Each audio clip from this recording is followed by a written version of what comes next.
समाज के उत्थान के लिए, देश और उत्तर प्रदेश की तरक्की के लिए और समाज के हर व्यक्ति की तरक्की और खुशहाली के लिए उन्होंने जो अपना पूरा जीवन समर्पित किया है, सबसे पहले मैं आपके माध्यम से उनको नमन करना चाहता हूँ।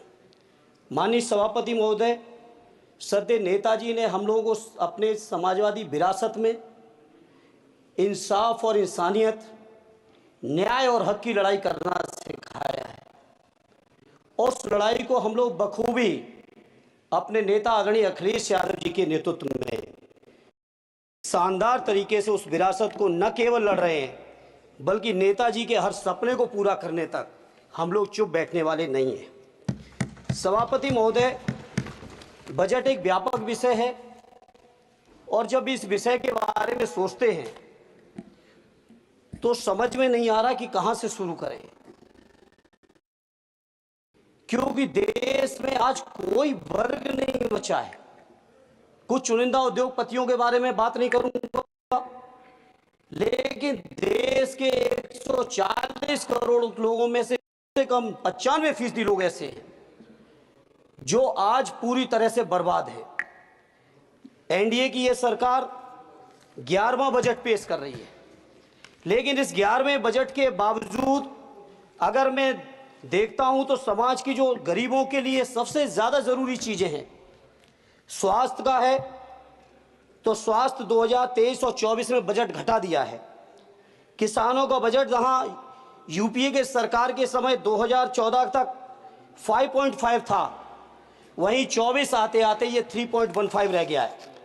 शिक्षा का बजट जहां 2013 में 4.77 था, आज 23-24 आते आते ये 2.5% रह गया है। इसी तरह से जितनी भी ज़रूरी चीज़ें हैं, सभापति महोदय, मुझे कहने में कोई संकोच नहीं, ये जो बीजेपी की एनडीए की सरकार है, ये सरकार पूरी तरह से गरीब विरोधी, किसान विरोधी, नौजवान विरोधी, बुनकर विरोधी, छात्र विरोधी, दलित विरोधी, पिछड़ा विरोधी, मजदूर विरोधी, जितनी भी अगर उपाधियां दी जाएंगी सभापति महोदय वो कम है। और मैं कोई राजनीतिक भाषण नहीं दे रहा हूं, मैं उदाहरण सहित आपको जब नंबर आए तो बोल देना, और हमें पता है आपका नंबर भी नहीं आएगा आपकी पार्टी में, ये भी पता है हमें। सभापति महोदय, श्रद्धेय नेताजी ने हमेशा कहा है कि चुनाव में या जनता के बीच किया हुआ वादा अगर आप पूरा नहीं करते हैं तो वो भी एक सबसे बड़ा भ्रष्टाचार है, और उस भ्रष्टाचार में अगर किसी ने वर्ल्ड रिकॉर्ड बनाया है तो बीजेपी की और एनडीए की सरकार ने बनाया है। सभापति महोदय, 2014 के चुनाव के समय प्रधानमंत्री जी ने वादे किए कि 2 करोड़ रोजगार हर साल मिलेंगे। स्वामीनाथन जी, जिनको भारत रत्न दिया है, सरकार को मैं धन्यवाद देता हूं, लेकिन वो धन्यवाद अधूरा है जब तक उनकी सिफारिशों को नहीं मानते हो। 2007-8 से लगातार मांग चल रही है देश में कि स्वामीनाथन जी की जो सिफारिश है किसानों को 1.5 गुना समर्थन मूल्य देने का, एमएसपी की गारंटी देने का, कानूनी हक और अधिकार देने का, उस गारंटी को आज तक नहीं माना, आज तक नहीं माना, आज तक नहीं माना। स्वामीनाथन जी को आज तक नहीं माना। अध्यक्ष जी, डिस्टर्ब ना करिए। सभापति महोदय, मेरा टाइम इसमें काउंट नहीं होगा। आप इधर, अरे यार, बेईमानी से जीता है तो ज्यादा ना बोलो, मालूम है कितने बड़े तीरंदाज हो।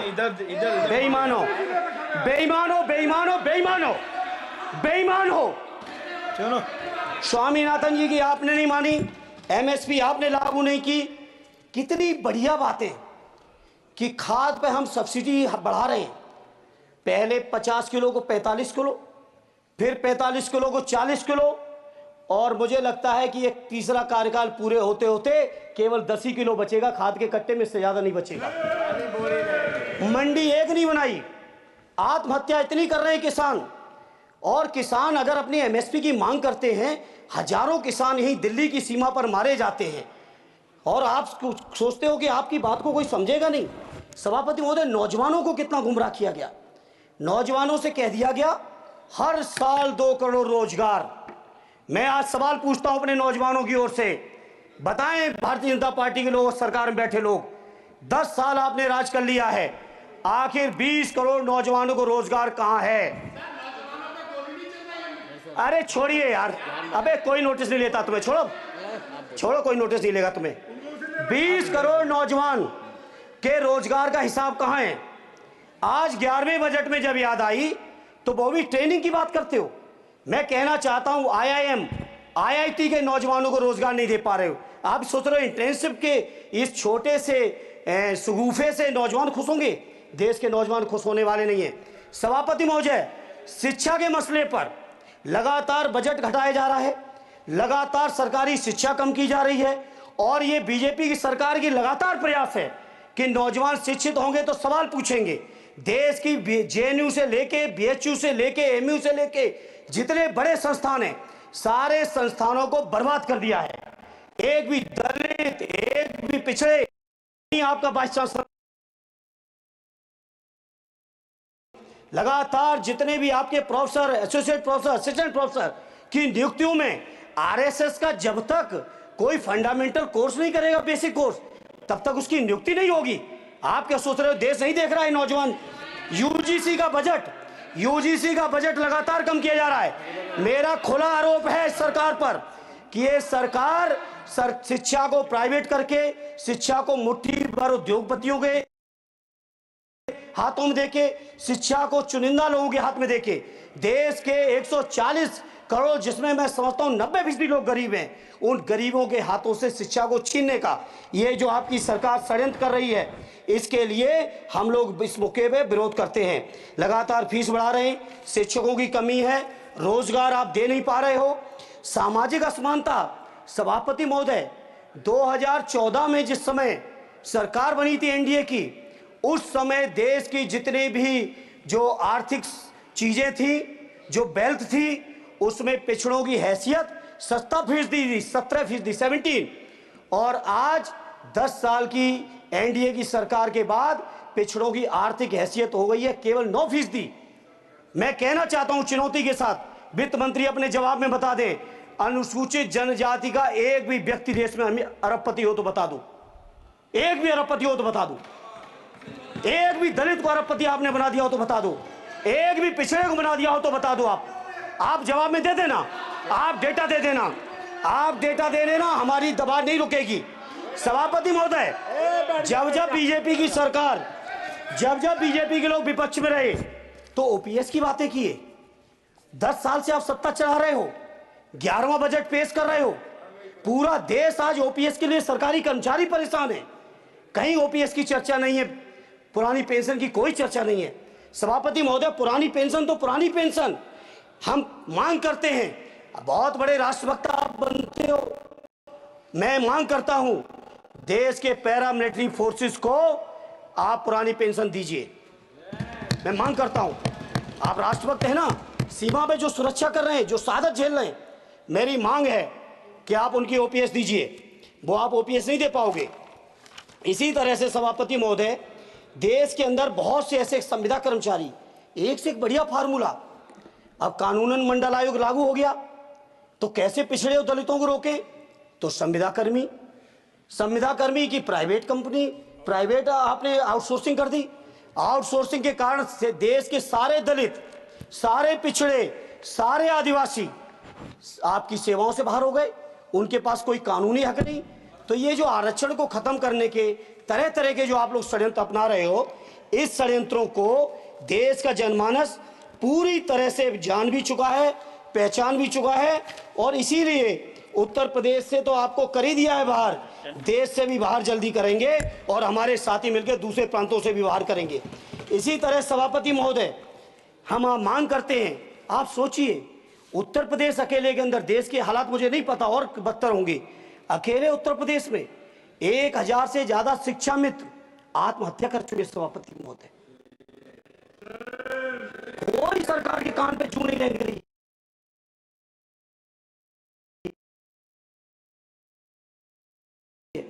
किसान आत्महत्या कर रहे हैं, इन्हें कोई मतलब नहीं। अनुदेशकों को तनख्वाह नहीं मिल रही है समय से, कोई मतलब नहीं। आंगनबाड़ी महिलाएं परेशान, इनको कोई मतलब नहीं। सभापति महोदय, आपकी आशा बहुएं, आपकी ये रसोईया महिलाएं, आपकी आंगनबाड़ी, पंचायत सहायक, रोजगार सेवक। मैं समझता हूं सभापति महोदय, यहां बैठे हर सदस्य के पास इनके क्षेत्रों का ये डेलीगेशन जरूर मिलता होगा और मांग करता होगा कि कम से कम हमारा मानदेय बढ़ाया जाए, हमें स्थायी किया जाए। सभापति महोदय, इसके लिए सभापति महोदय मेरी पार्टी के किसी भी मेंबर से हम नंबर कम कर लेंगे, टाइम, मेरा टाइम बढ़ा दीजिए, बढ़ा दीजिए, कोई भी मेंबर हमारे लिए दे देंगे टाइम। इसलिए सभापति महोदय, इन सभी समस्याओं के लिए मैं आपसे कहना चाहता हूं कि इनका समाधान करिए, और नहीं समाधान करेंगे तो अभी तो बैसाखी पे बन गए, बिहार और आंध्रा को पैकेज देखे फिर देश में कितने राज्यों को पैकेज दे पाओगे। अरे वित्त मंत्री जी, उत्तर प्रदेश से आते हो, इतना भी हक नहीं कि पूरे बजट भाषण में एक बार उत्तर प्रदेश का नाम आ जाता। इतना अयोध्या से नफरत हो गई, अयोध्या से अवधेश जी क्या जीत गए, आप लोगों को इतनी नफरत हो गई कि एक भी उत्तर प्रदेश का एक बार भी नाम नहीं आया सभापति महोदय। इसे मैं आज इस मौके पर सभापति महोदय देश के गरीबों, किसानों, नौजवानों, व्यापारियों, बुनकरों सभी की ओर से कहना चाहता हूं, ये बजट देश विरोधी बजट है। कुछ समस्याओं के लिए सभापति महोदय संवेदनशीलता के साथ मैं कहूंगा सरकार को विचार करना चाहिए। श्रद्धेय नेताजी जब रक्षा मंत्री थे, उन्होंने व्यवस्था दी थी कि देश के अंदर जो भी सैनिक शहीद हुए हैं उनको सम्मान उनके घरों पे जाके राष्ट्रीय सम्मान के साथ उनकी अंत्येष्टि हो। मैं उन्हीं की परंपरा को आगे बढ़ाते हुए एक और मांग करता हूं सभापति महोदय कि जो हमारे शहीद जिनकी अंत्येष्टि स्थल जहां कहीं भी बना हो, जिस भी परंपरा से बनाओ, अरे आपको कुछ नहीं पता है, अरे यही तुम्हारे सैनिकों के लिए यही तुम्हारा भाव है। सभापति महोदय,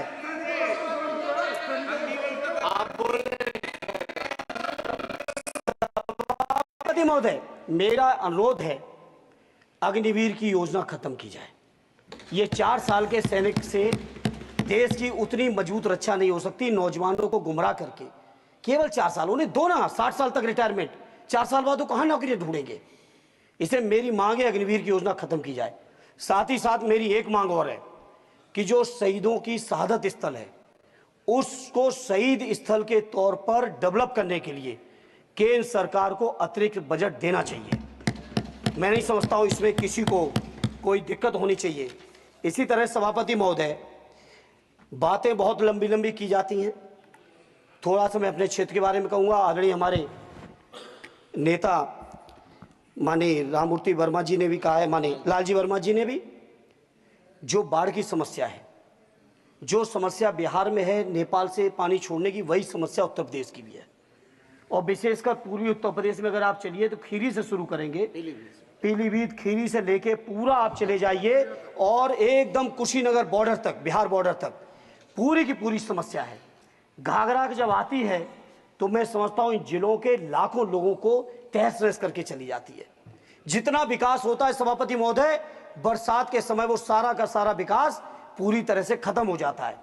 इसलिए मेरी मांग है केंद्र की सरकार से कि बजट आप पास कर रहे हो तो कम से कम उत्तर प्रदेश से इतनी नफरत ना करो।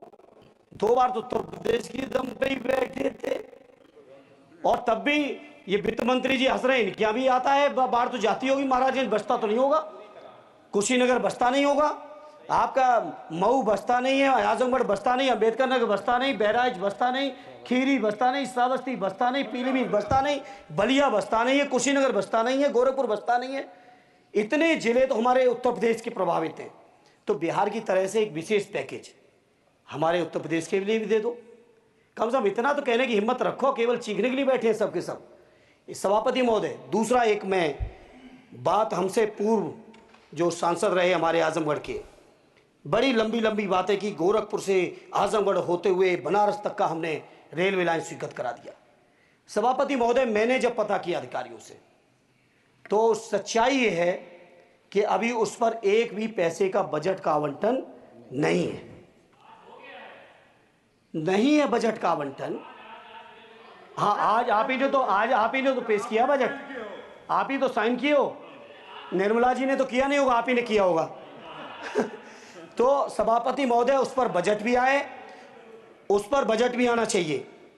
दूसरा सभापति महोदय, ये जो समस्या है बाढ़ वाली, मैं समझता हूं कोई अकेले मेरी नहीं है, मेरे अकेले क्षेत्र की नहीं है, जो भी संवेदनशील व्यक्ति होगा इस पर जरूर गंभीरता से सोचेगा, उसको सोचे।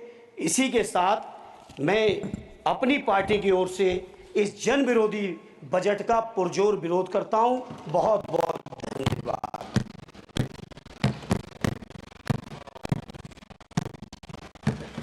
श्री सुखदेव भगत जी।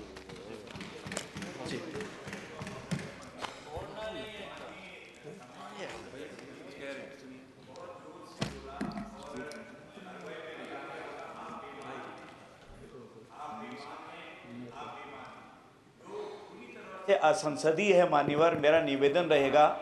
वैसे तो भाषा शैली हमें सभी को ठीक करनी चाहिए, लेकिन ये अगर कहीं ये शब्द आ गया हो, अगर कहीं ये शब्द कार्रवाई में आ गया हो तो मान्यवर निवेदन है उसे हटा दिया जाना चाहिए। देख लेंगे। श्री सुखदेव भगत जी। हो गया भाई, अगले बार और अच्छा बोलेंगे आप। सुखदेव भगत जी। मेरा मेडन स्पीच है, बहुत बैठक है तब कुछ बोलूंगा। प्लीज आप बैठिए।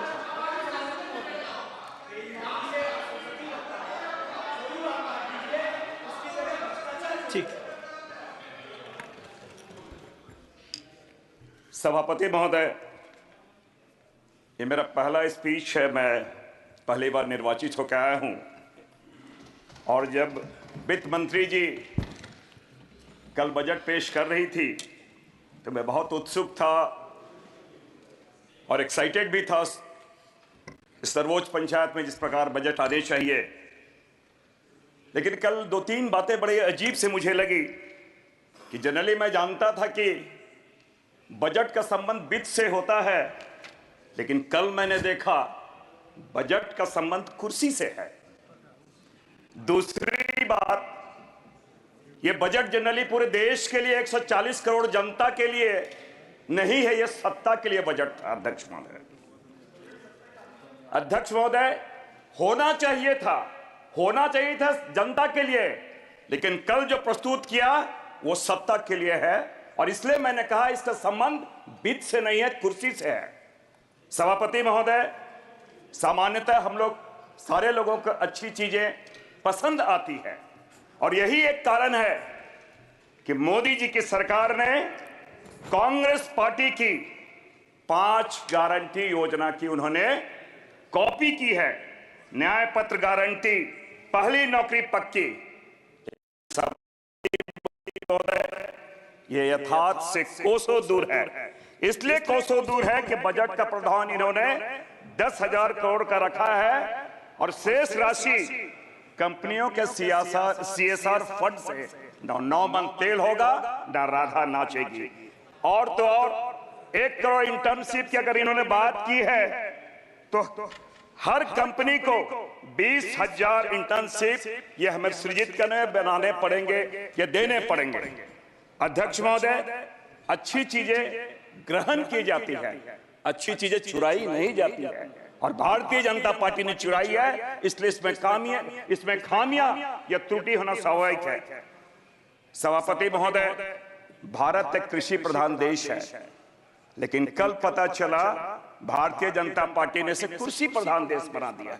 मैं इसलिए इस बात को कह रहा हूं कि जहां 2019 और 20 में कुल बजट जो कृषि का हिस्सा था 5.44% था और अभी 3.15%, ये डाउन किया जा रहा है। सभापति महोदय, साथ ही साथ 22 और 23 में जो कृषि का विकास दर वो 4.7 था और 23 और 24 में 1.4। सभापति महोदय, और इसलिए लगातार हमारे सदस्यों ने भी कहा जो की बातें हैं, कानूनी दर्जा उसके बारे मौन, ऋण माफी उसके बारे मौन, जिस प्रकार मणिपुर के बारे मोदी जी मौनी बाबा बन जाते हैं, इस मसले पे भी ये सरकार मौन धारण किए हुए है। एक तरफ हमारे राहुल गांधी जी भारत जोड़ो यात्रा के माध्यम से जोड़ो जोड़ो भारत जोड़ो की बात करते हैं, लेकिन बजट के माध्यम से ये सरकार छोड़ो छोड़ो राज्यों को छोड़ो ये बात करती है। मैं इसलिए इस बात को कह रहा हूं कि फंड एलोकेशन की अगर जो बात आई है, जिस प्रकार आपने दरियादिली दिखाई है, लेकिन जब ये ये हमारे जो फेडरल कैरेक्टर की जो बातें आती है, तो जब मैं राज्यों की बात करता हूं तो सूखाग्रस्त कर्नाटक और साइक्लोन जैसे तमिलनाडु में आया था, आपने कितनी उनके साथ नाइंसाफी की थी। मैं ये भेदभावपूर्ण रवैया मैं स्मरण दिलाना चाहता हूं। लेकिन मोदी जी का अचानक बिहार प्रेम, बिहार मेरा झारखंड बिहार से ही अलग हुआ है, मैं थोड़ा स्मरण दिलाना चाहता हूं। कल उन्होंने जितनी बड़ी बड़ी घोषणाएं की, वीर कुंवर सिंह की धरती, उन्होंने स्वच्छता सेनानी वीर कुंवर सिंह की धरती से उन्होंने, मोदी जी ने, देश के प्रधानमंत्री जी ने पूरे जिम्मेदारी के साथ उन्होंने कहा था ये पैकेज 1,25,000 करोड़ रुपए को उन्होंने पैकेज की बात कही थी। क्या हुआ? हमारे सीनियर, हमारे सहयोगी निशिकांत दुबे जी बैठे हैं, मैं उन्हें स्मरण दिलाना चाहता हूं और मैं बताना चाहता हूं, मोदी जी के फाइलों में गांव का मौसम गुलाबी है, मगर ये वादे झूठे हैं और ये दावे किताबी हैं। हमारे सारे बिहार के सहयोगी पे बतलाना चाहता हूं, जिस प्रकार 1,25,000 करोड़ किए थे, ये 26,000 करोड़ क्या भाई हस्र वही होने जा रहा है, ये मैं बताना चाहता हूं। मैं इसलिए इस बात को कह रहा हूं हमारे एमपी के मित्रों से, जिन्होंने 29 में 29 सीटें दी हैं और साथ ही साथ दिल्ली के 7 सीटें दी है, वो भी चले गए हैं। तो ये तो रवैया इनके साथ है। दूसरी बात, ये इन्होंने जो जैसा अभी हमारे सपा के हमारे सहयोगी ने कह रहे थे कि गरीब विरोधी है, हंगर इंडेक्स में, देश में ग्लोबल हंगर इंडेक्स में भारत का रैंक 111 है और इन्होंने खाद्य सब्सिडी घटा दी है। और जहां तक ये बात करें परीक्षा न शिक्षा, शिक्षा का बजट 7% इन्होंने स्लाइस डाउन कर दिया है। सभापति महोदय, निश्चित रूप से संसदीय लोकतंत्र में थोड़ा मैं आसन का संरक्षण चाहूंगा 1-2 मिनट विशेषकर। संसदीय लोकतंत्र में विधायी 2 महत्वपूर्ण कार्य होते हैं, एक तो विधि का निर्माण, दूसरा लोकधन पर विधायिका का नियंत्रण। विधि का निर्माण अगर हो जाता है तो इस पे कभी कभी न्यायालय उस पर हस्तक्षेप भी करती है, लेकिन लोकधन पर संसद का सबसे महत्वपूर्ण दायित्व है कि सरकार द्वारा किए गए खर्च एवं प्रस्तावित योजनाओं के क्रियान्वयन पर सतत नियंत्रण रखे। सभापति महोदय, भारत सरकार के राजस्व प्राप्तियों में जो व्यक्तिगत इंडिविजुअल इनकम टैक्स की हिस्सेदारी 19% है और कॉर्पोरेट टैक्स की हिस्सेदारी 17% है। और यह तब है सभापति महोदय जब कॉर्पोरेट टैक्स में भारी राहत दी गई थी 2019 में, लेकिन और इस पे सरकारी खजाने में 1,45,000 करोड़ का राजस्व नुकसान प्रति वर्ष हो रहा है। ये इसलिए दिया गया था, ये रियायत इसलिए दी गई थी कि रोजगार का सृजन हो, लेकिन ऐसा नहीं हुआ। रियायत के बावजूद ना तो निजी निवेश बढ़ा और न रोजगार का सृजन हुआ। सभापति महोदय, कॉर्पोरेट टैक्स में जो कटौती के बजाय कंजम्पशन बूस्ट पर अगर एक चौथाई भी राशि को अगर सालाना लगा देते तो और घरेलू खपत हमारे उसमें कमी नहीं आती, खर्च में कमी नहीं आती और निश्चित रूप से इसमें हमारा अर्थव्यवस्था सुदृढ़ होता। आज जो घरेलू खपत खर्च में जो गिरावट आई है सभापति महोदय, ये इनकम स्टेट्स को कहीं न कहीं परिलक्षित करती है।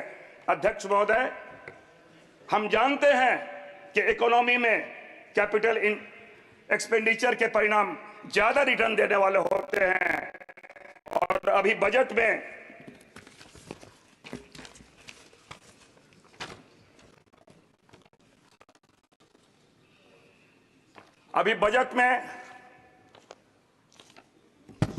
एक मिनट, थोड़ा आराम से थोड़ा पहली बार है, थोड़ी कमी हो सकती है। ओके, अभी बजट में 11 लाख आराम से आपको तो सपोर्ट करना चाहिए क्योंकि नए सदस्य आए हैं तो बात सपोर्ट करना चाहिए। यही आपकी गंभीरता पता चलता है और ये पता चलता है किस प्रकार आप तोड़ो कर रहे हैं, हिसाब से आपके संस्कार आपके व्यवहार से परिलक्षित हो रहा है।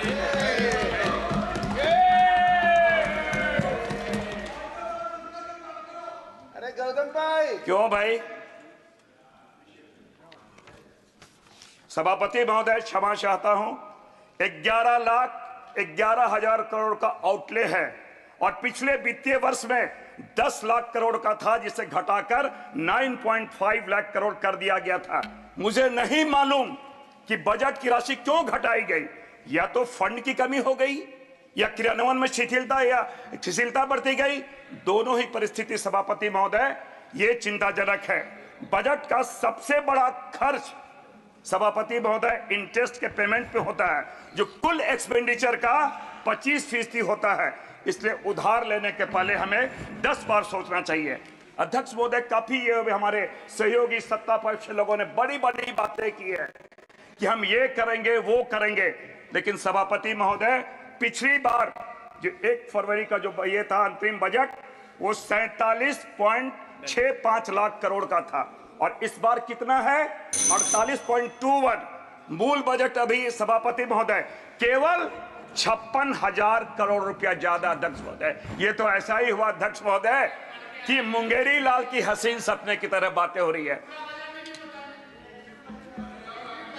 प्लीज आप, हाँ, मैं आप इसीलिए तो मैं कीजिए। कह रहा हूं, सुनिए, अंतरिम बजट और मूल बजट में केवल 56,000 करोड़ का ही अंतर है। और आपने जो बड़ी बड़ी घोषणाएं की है उसी के बारे में कह रहा हूं। ये बजट मुंगेरी लाल की हसीन सपने की तरह है, 15 लाख की तरह जुमला देने की तरह है। इसलिए सभापति महोदय, मैंने कहा ये बजट का संबंध वित्त से नहीं है, इस बजट का संबंध कुर्सी से है। और ये बजट देश के 140 लाख करोड़ जनता के लिए नहीं है, ये सत्ता के लिए है, ये बजट कुर्सी के लिए है। धन्यवाद अध्यक्ष सभापति महोदय। श्री अभिजीत गंगोपाध्याय जी, पहली बार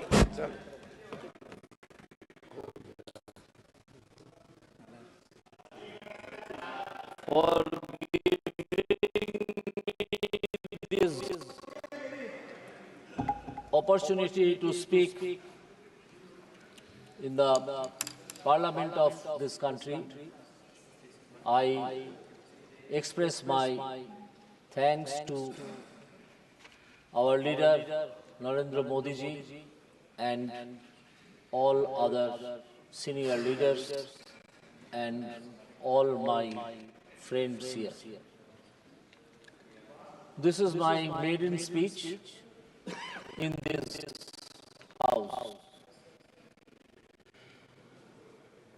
For the whole day, since when the budget debate has started today, I am hearing this, but I never understood how the opposition who are attacking this budget could say such superficial words in respect of the budget. This is, after all, a budget of a country which is a sovereign country, and not only that, a democratic country.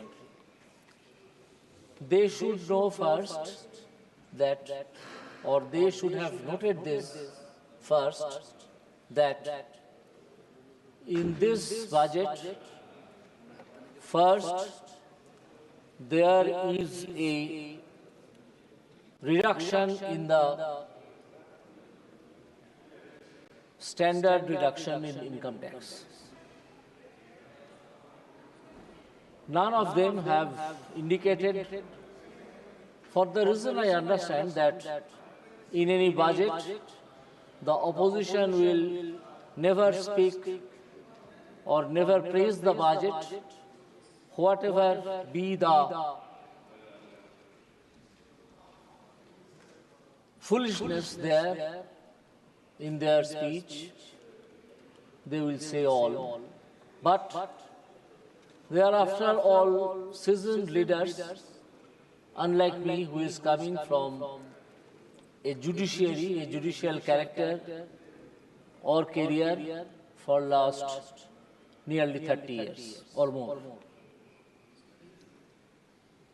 This standard deduction, when it has been reduced, they should know that this will bring a huge quantity of money from the coffer of the employed persons. Why I am saying from the employed persons? Because the standard deduction is applicable only to the employed persons who are mostly middle class and lower middle class people, and it is not applicable to the businessmen. So when a large amount of money will come to this market, a huge demand will be made, will come in the market along with the money. I do not want to compare it with the bottled demon, because some persons want to keep the demon again in the bottle. But however, this is a hugely powerful wave which will come in this market, pumping into the industries, then to the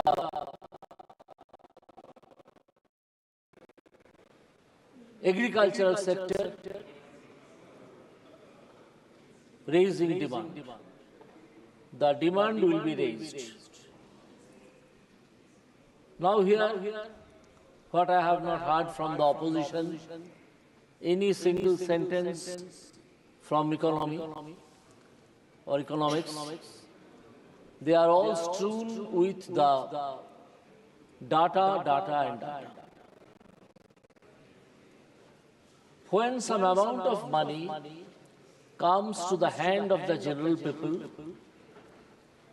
then a question comes, which part of it will be saved by the person and which part of it will be spent for consumption of goods.